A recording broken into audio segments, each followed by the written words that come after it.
첫 문장부터 이상하게 숨이 막혔어요. 차정원이 아니라고요? 그 한마디가 머릿속에서 계속 울렸습니다. 이제부터 내가 들려줄 이야기는 이름 하나가 사람의 인생과 회사를, 그리고 한 집안의 질서를 어떻게 무너뜨렸는지에 관한 기록이에요. 누군가는 그걸 운명이라 부르고 누군가는 계획이라 부르겠죠. 그날 밤 차정원은 노민구 앞에서 믿기 힘들 만큼 차분했어요. 난 차정원이 아니에요. 주영채예요. 공난숙 회장의 친딸. 그녀의 목소리는 부드러웠지만 단어 하나하나가 칼날 같았어요. 노민구는 피식 웃었죠. 그 입으로 그 말을 하네. 그럼 이제 나한테 뭘 줄 건데? 그의 말투는 늘처럼 가볍지만 눈동자는 흔들리고 있었습니다. 정원은 잠시 눈을 감았다가 조용히 말했어요. 넌 협박 말고 줄 게 없어. 그 순간 공기가 바뀌었습니다. 노민구의 비웃음이 사라지고 방 안의 공기가 무겁게 내려앉았죠. 그 말은 경고 같기도 했고 자신의 과거와 결별하겠다는 선언처럼 들렸어요. 그날 이후 모든 게 진짜로 움직이기 시작했습니다. 다음 날 아침 공난숙은 늘 그랬듯 완벽하게 차려입고 회의실에 들어섰습니다. 그녀의 얼굴에는 아무 일도 없다는 듯한 평온이 깔려 있었지만 사람들은 그 평온을 더 두려워했습니다. 공난숙은 절대 소리를 지르지 않아요. 대신 침묵으로 상대를 굴복시키는 사람이었죠. 건양과 더 크라운의 지분 재정렬안이에요. 진태석 회장에게도 넘어가야 하니까 실수 없게 하죠. 그녀는 무심하게 서류를 넘겼습니다. 구 실장은 고개를 숙였지만 눈빛은 흔들리고 있었어요. 그 눈 속에는 오래된 의문이 숨어 있었죠. 내가 지금 지키는 건 사람일까 권력일까? 밤마다 그 질문이 그를 잠 못 들게 했습니다. 그 시각 주하늘은 고요한 피로 속에 앉아 있었습니다. 결혼은 여전히 유지 중이었지만 그 안의 공기는 완전히 달라졌어요. 요즘의 차정원은 말투도 호흡도 눈빛도 예전 같지 않았습니다. 그녀는 이제 조용한 사람이 아니라 모든 걸 알고 있는 사람 같았거든요. 하늘은 커피를 내리며 중얼거렸습니다. 달라진 게 아니라 드러난 거겠지. 그 말 속에는 이상한 체념이 섞여 있었어요. 이해할 수 없는데 포기할 수도 없는 감정. 그녀를 놓치면 후회할 게 분명한데 붙잡으면 자신이 무너질 것 같은 불안. 사랑이라 단정하기엔 늦었고 이해라 넘기기엔 너무 진해졌죠. 그래서 주하늘은 그날 처음으로 인정했습니다. 나는 지금 이 사람에게 끌리는 게 아니라 이 사람 안의 비밀에 끌리고 있는 거구나. 진세우는 조용히 움직였는데요. 그는 오래전 기록을 뒤져봤고 산부인과의 서류들, 간호사들의 오래된 진술, 교체된 인식표, 그리고 한혜라의 결제 흔적까지 추적했습니다. 진세우는 한혜라를 찾아가 담백하게 물었어요. 부회장님, 차정원 아니 차수아. 그 아이에 대해 정말 모든 걸 알고 계십니까? 한혜라는 그 질문을 받아들이는데 시간이 걸렸는데요. 그녀는 자신이 보호한다고 믿어온 딸이 사실 어떤 갈림길에 서 있는지 이제야 실감하고 있었습니다. 그 아이는 내 딸이에요. 한혜라의 목소리는 여전히 단단했지만 진세우는 그 단단함이 내면의 흔들림을 가려주는 얇은 막 같다고 느꼈습니다. 그리고 박경신. 사람들은 박경신의 위치를 찾고 있었는데요. 공론화하면 시끄러워질 거라며 감춘 사람도 있었고 증언만 되살리면 누군가는 거짓이 드러날 테니 일부러 늦추는 사람도 있었죠. 그날 저녁 박경신의 메시지가 한 통 들어왔습니다. 송신처가 불분명했고 띄어쓰기와 문장 끝이 이상했는데요. 기억 어제 오늘 내일은 피하라. 주영채는 휴대폰을 내려놓고 한참을 가만히 있었습니다. 박경신이 자신을 피하라고 말한 이유가 증오가 아니라 보호라는 걸 직감했거든요. 그게 더 아팠습니다. 나 때문에 다 망가지는 거면 어떡하지? 그녀가 중얼거렸는데요.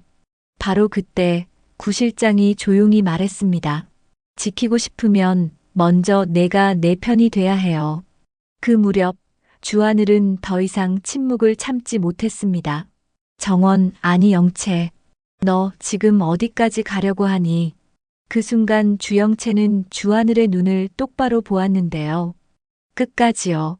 내가 내 이름으로 숨을 쉬는 자리까지요. 주하늘은 대답을 듣고도 얼음장처럼 굳었습니다. 그 말에는 당신이 옆에 있어도 좋고 없어도 간다는 뜻이 섞여 있었거든요. 사랑한다는 말을 들은 것도 아닌데 주하늘은 이상하게 상실감이 몰려왔다고 했습니다. 하지만 세상이 가만히 있지 않았습니다. 노민구의 영상이 온라인에 퍼지기 시작했거든요. 영상 속 노민구는 흐릿한 조명 아래서 이렇게 말했습니다. 이 판을 만든 사람, 높은 곳에 있어. 이름은 말 못해. 하지만 힌트는 줄게. 사람의 이름을 갈아 끼우는데 가장 능숙한 자들. 호적보다 주주명부를 먼저 손보는 사람들. 사람들은 공난숙과 한혜라, 그리고 진태석까지 의심했지만 증거는 모호했고 표정은 모든 걸 말해주지 않았습니다. 애써 침착하게 웃는 얼굴일수록 그 사람의 속은 더 요란한 법이었거든요. 진태석은 언론의 관심을 싫어했는데요. 노이즈는 시장을 흔들고 흔들린 시장은 자본의 속도를 늦춘다. 그는 공난숙에게 담담하게 경고했습니다. 이번 건 건양이 이겨야 합니다. 누가 누구 딸인지보다 누가 손실을 메울 수 있는지가 더 중요하거든요. 공난숙은 아무 말도 하지 않았습니다. 다만 구실장을 돌아보며 짧은 눈빛을 던졌습니다. 그 한 번의 눈빛만으로도 사람 하나를 외딴 섬으로 보내는 절차가 시작될 수 있다는 걸 구실장은 알고 있었죠. 그날 밤 구실장은 혼자 술 한 잔을 기울이며 생각했습니다. 진짜를 지키려면 거짓을 죽여야 할까? 아니면 거짓을 품은 채 진짜가 살아남는 방법을 찾아야 할까? 다음 날 새벽 그는 주영채를 찾아가 조용히 물었죠. 한 번만 더 묻겠습니다. 정말 돌아갈 생각 없나요? 차정원이라는 이름으로 편해질 수도 있어요. 주영채는 웃지도 울지도 않은 얼굴로 말했습니다. 돌아가면 나를 잃어요. 난 그게 더 무서워요. 그 즈음 한혜라가 직접 움직였습니다. 그녀는 평생 피하려 했던 과거의 문을 조용히 열었어요. 한때 건양의 내부 문서를 정리하던 간호사 출신 여성을 찾아간 건 단순한 호기심이 아니었죠. 그건 오랫동안 눌러왔던 모성의 본능이자 진실을 묻는 마지막 예의였습니다. 작은 찻집 한켠 시간이 멈춘 듯한 공기 속에서 그 간호사는 손을 떨며 메모를 내밀었습니다. 그날 2개의 팔찌가 바뀌었어요. 누가 바꿨는지는 몰라요. 하지만 서류는 나중에 맞춰졌죠. 어머니들은 각자 다른 진실로 위로받았어요. 그녀의 목소리는 오래된 죄책감으로 부서지고 있었습니다. 한혜라는 그 말을 들으면서도 고개를 끄덕였을 뿐이었어요. 눈물 대신 숨을 길게 내쉬었죠. 울음에도 예의가 있다. 그녀는 늘 그렇게 살아왔거든요. 감정은 삼키고 행동으로 견디는 법을 배운 사람이었습니다. 잠시 침묵이 흘렀습니다. 한혜라는 조용히 입을 열었죠. 그래도 그 아이는 제 딸이에요. 혈연이 아니라 기억이 우리를 묶었어요. 그 기억이 남아있는 한 나는 엄마입니다. 그녀의 목소리는 낮았지만 단단했습니다. 그 말엔 체념이 아니라 기억으로 모성을 증명하겠다는 결심이 담겨 있었죠. 그리고 그날 밤 한혜라는 오래된 상자 하나를 꺼내 불빛 아래에 올려두었습니다. 그 안엔 어릴 적 딸의 그림, 첫 머리카락, 그리고 차정원이라는 이름이 적힌 병원 서류가 함께 들어 있었어요. 그녀는 손끝으로 그 이름을 쓰다듬었습니다. 이름은 바뀔 수 있지만 내 사랑은 못 바뀌어. 그 한마디가 스스로를 위로하는 주문 같았습니다. 그 시각 진세우는 또 다른 선택의 길 앞에 서 있었습니다. 그는 오래된 아파트 옥상에서 전화를 붙잡은 채 깊은 숨을 내쉬었죠. 영채, 내가 내 손을 잡으면 나는 끝까지 갈 거예요. 다만 끝까지 간다는 건 누군가를 버리는 일일 수도 있어요. 그의 목소리엔 흔들림이 없었지만 그 뒤에 숨은 감정은 누구보다 복잡했어요. 세훈에게 끝까지 간다는 건 사랑의 고백이 아니라 파멸의 각오였거든요. 주영채는 그 말을 듣고 한참을 말없이 있었어요. 그녀의 눈동자는 깊었고 안에는 피로와 결의가 동시에 섞여 있었습니다. 알아요. 그래도 나 자신을 버리느니 차라리 관계를 정리할래요. 그녀는 단호하게 말했지만 입술 끝이 미세하게 떨렸어요. 그건 사랑을 끊는 게 아니라 스스로를 지키기 위한 마지막 예의였죠. 세훈은 눈을 감았습니다. 바람이 불었고 그의 머릿속에는 수많은 장면이 흘러갔어요. 그녀와 처음 마주한 날, 거짓으로 시작된 관계, 그리고 이제는 진실이 되어버린 감정. 그는 스스로에게 물었습니다. 내가 지금 지키려는 건 사랑일까 아니면 내 정의일까? 그 질문의 답을 아무도 대신해주지 못했죠.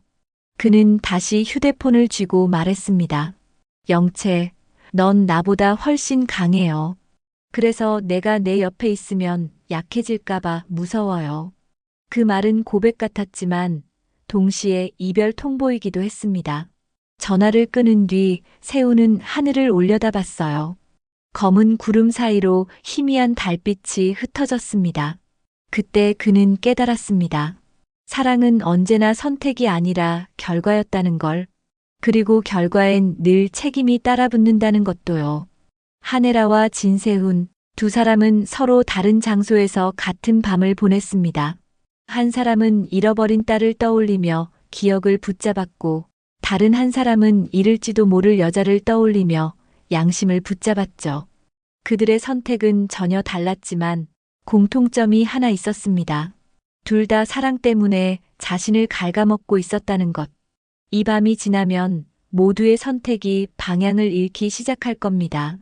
그리고 그 틈으로 진짜와 가짜의 경계가 서서히 무너져 내릴 거예요. 그 후 주영채는 공개 석상에서 선언했습니다. 전 차정원이 아닙니다. 주영채입니다. 순간 회의장은 얼어붙었습니다. 공난숙은 미소조차 짓지 않았고 한혜라는 손가락을 모은 채 시선을 내렸습니다. 진태석은 단 한 줄의 문자를 보냈습니다. 주주총회까지 10일. 감정은 그 이후로 미루시죠. 냉정하지만 현실적인 문장이었죠. 감정을 미루는 기술이 결국 큰 결정을 가져오니까요. 며칠 뒤 박경신이 돌아왔습니다. 기억은 완전하지 않았지만 표정엔 분명 무언가 남아있었죠. 그는 떨리는 목소리로 말했습니다. 나는 누나를 미워한 적 없어요. 다만 누나가 누군지 모를 때가 무서웠어요. 그 말이 주영채의 가슴을 찔렀습니다. 이 싸움의 목적은 누군가를 이기는 것이 아니라 자신의 정체를 잃지 않는 것이라는 걸 깨달은 순간이었죠. 경신, 나 누나 아니에요. 그녀는 조심스레 웃으며 덧붙였습니다. 하지만 내 편이에요. 그건 확실해요. 그 짧은 대화가 오히려 증언보다 더 강한 진실의 증거처럼 느껴졌습니다. 그러던 어느 날 진태석은 공난숙을 다시 불러냈습니다. 사람의 이름을 훔치는 건 범죄입니다. 우리 집안은 전략만 택하죠. 공난숙은 잠시 웃었습니다. 그래서 이기는 쪽에 서겠다는 말씀이군요. 둘의 악수에는 동맹과 감시가 뒤섞인 미묘한 온도가 있었습니다. 밤이 깊어갈 무렵 구 실장이 서류 봉투 하나를 들고 주영채를 찾아왔습니다. 이건 당신이 원해서가 아니라 내가 원해서 드리는 겁니다. 누구도 빼앗지 못하게 당신 이름을 당신 것으로 만들어줄 문서예요. 주영채는 봉투를 열지 않았습니다. 구 실장님 고맙습니다. 하지만 전 이제 서류보다 사람을 믿어보려고요. 구 실장은 조용히 웃으며 답했습니다. 그럼 됐어요. 사람을 믿되 서류를 잊지는 말아요. 그날 밤 한혜라는 주하늘에게 전화를 걸었습니다. 하늘아, 그 아이를 지켜줘. 내가 남편이라서가 아니라 내가 사람이라서 부탁하는 거야. 주하늘은 잠시 침묵하다가 말했습니다. 지켜볼게요. 단호하지 않지만 깊은 문장이었죠. 지켜본 뒤 지킬지 말지 결정하겠다는 뜻이었으니까요. 마지막으로 노민구의 영상 아래엔 익명의 댓글이 하나 달렸습니다. 진짜는 늘 조용히 살아남고 가짜는 늘 크게 떠든다.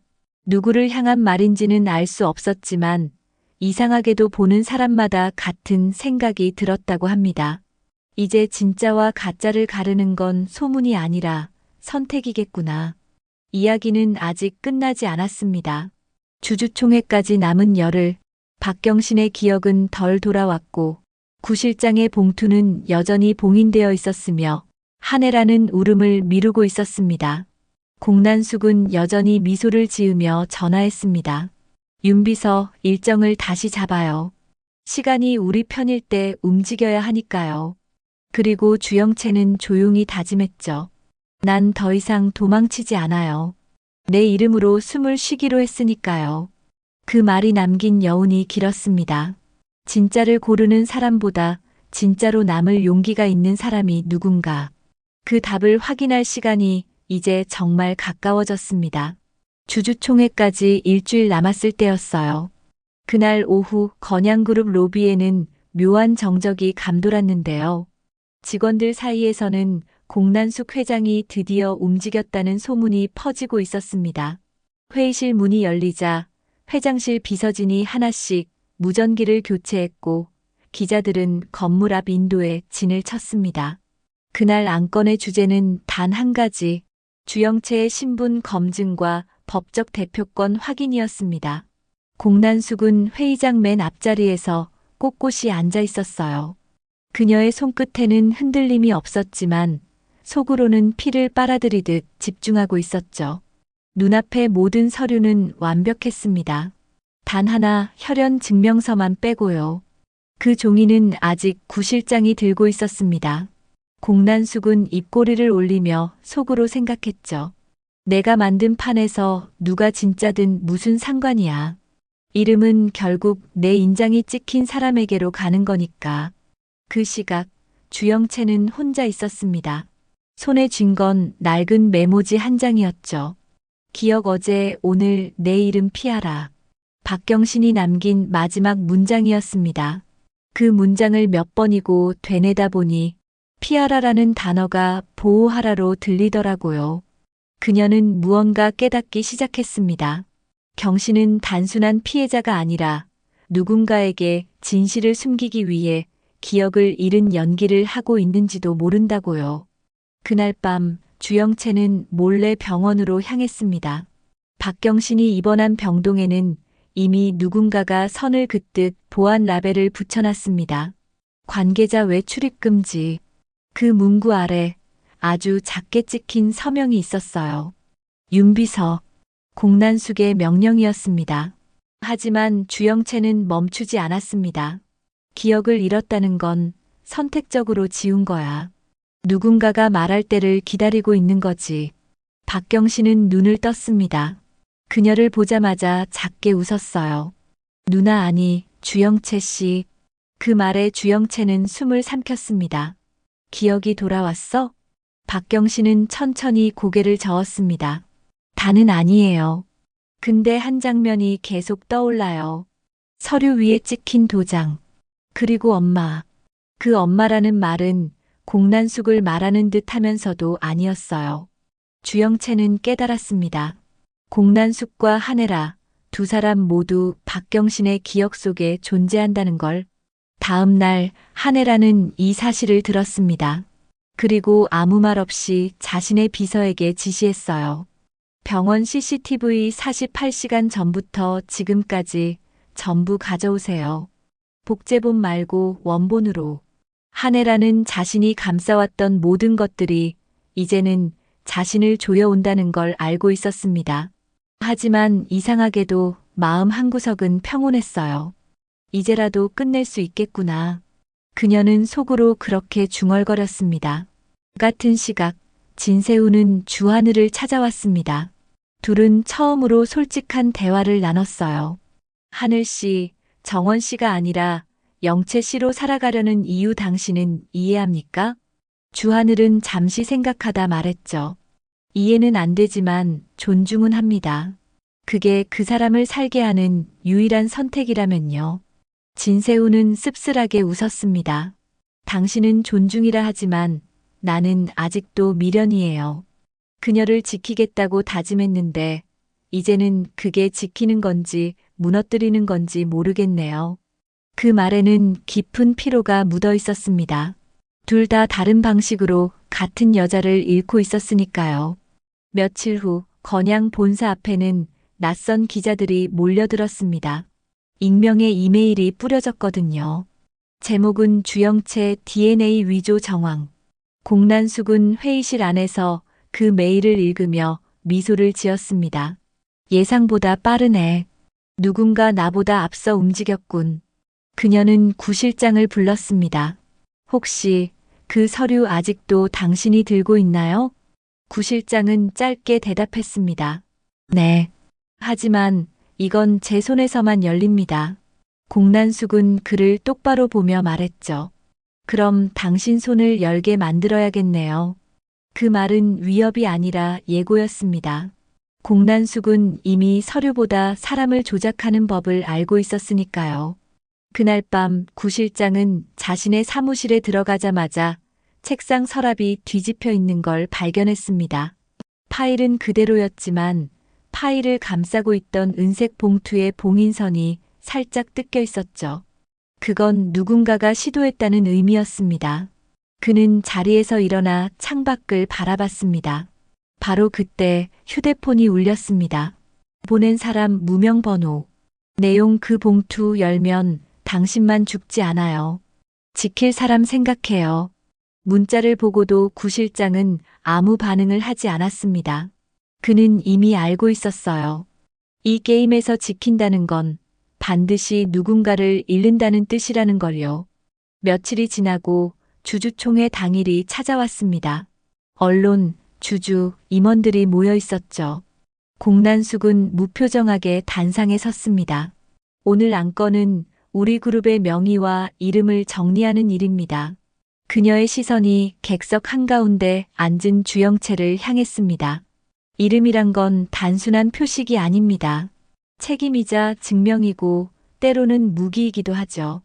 그 순간 문이 열리며 한 사람이 들어왔습니다. 박경신이었습니다. 하얀 팔찌를 찬 채 천천히 걸어 들어오더니 회의장 정면에 섰습니다. 저 할 말이 있습니다. 모두가 그를 바라봤습니다. 박경신은 떨리는 목소리로 서류를 꺼냈습니다. 이건 병원 원본 기록이에요. 그날 팔찌가 바뀌었고 이름이 뒤섞였다는 증거예요. 그가 종이를 내밀자 공난숙의 얼굴이 잠시 일그러졌습니다. 그러나 그녀는 금세 표정을 가다듬었어요. 그게 진짜일까요? 아니면 또 하나의 조작일까요? 그 말에 주영채가 자리에서 일어났습니다. 진짜든 가짜든 이제 중요한 건 그게 아니에요. 저는 누군가의 딸로가 아니라 제 이름으로 살 겁니다. 순간 회의장은 숨을 죽였어요. 누구도 함부로 손뼉을 치지 못했습니다. 왜냐하면 모두가 알았거든요. 그 선언이 건양그룹의 판도 자체를 바꿀 거라는 걸요. 그날 밤 한혜라는 창밖 불빛을 보며 눈을 감았습니다. 이제 됐어. 이 아이는 결국 자기 이름을 지켰어. 그러면서도 한쪽 눈가가 젖었는데요. 지키는 일은 언제나 기쁘면서도 잔인했기 때문이죠. 공난숙은 혼자 사무실에 남아 있었습니다. 조용히 서류철을 덮으며 말했어요. 진짜와 가짜라 결국 그걸 정하는 건 기록이 아니라 버티는 힘이지. 그리고 웃었습니다. 그 웃음에는 포기와 자부심 두 감정이 동시에 섞여 있었죠. 반면 주하늘은 회의장을 빠져나와 복도 끝에서 진세훈과 마주쳤습니다. 둘은 말없이 마주 섰다가 세훈이 먼저 물었어요. 그녀를 사랑합니까? 주하늘은 대답하지 않았습니다. 대신 이런 말을 남겼죠. 이제 사랑이 무기가 된 세상이라면 나는 그 무기를 제대로 써볼 겁니다. 그리고 화면은 서류 한 장을 비추며 끝납니다. 이름 주영채, 혈연 관계 불명, 법적 대표권 승인. 이제 판은 완전히 뒤집혔습니다. 진짜와 가짜의 경계가 사라진 세계에서 사람들은 각자의 이름을 지키기 위해 서로를 향해 걸어가기 시작했습니다. 그중 누군가는 진실을 선택할 것이고 또 누군가는 진실보다 유리한 거짓을 선택하겠죠. 다만 한 가지, 누구도 부정할 수 없는 사실이 남았습니다. 친밀한 리플리의 세상에서 살아남는 자는 가장 완벽한 거짓이 아니라 가장 오래 버틴 진실이었다는 것. 차정원이 아닌 주영채. 이제 세상이 그녀의 진짜 이름을 알아버렸습니다. 하지만 이름이 밝혀진다고 진실이 밝혀지는 건 아니죠. 다음 이야기, 그녀를 기다리는 건 복수일까요? 구원일까요? 이번 이야기는 여기까지입니다. 다음 이야기도 궁금하시다면 구독과 좋아요 부탁드릴게요.